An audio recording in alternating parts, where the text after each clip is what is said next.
Hey, what's going on, friends? Last video we showed you was strengthening your low back, so we focus on glute dominant exercises to help your hip extensors take control and take over what the low back wants to do.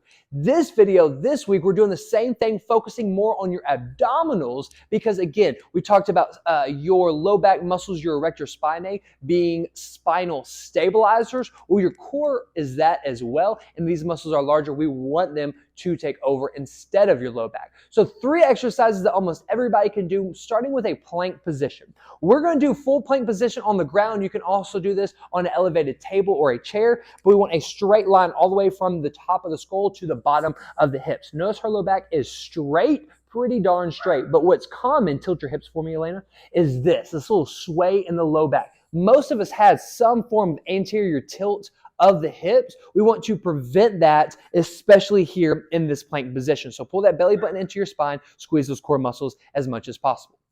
Exercise number 2, one of our favorites, are dead bugs. You are onto your back. Low back is flush with the floor. Don't let it arch. Arms towards the sky, alternating one at a time. Opposites work together here. Here is the most common thing that people do wrong in this exercise that can fire up those low back muscles. Same thing we just talked about in the plank, anterior tilt. If you have the anterior tilt as the leg goes out, your low back will arch from the ground and cause a little bit more low back pain, so do it correctly.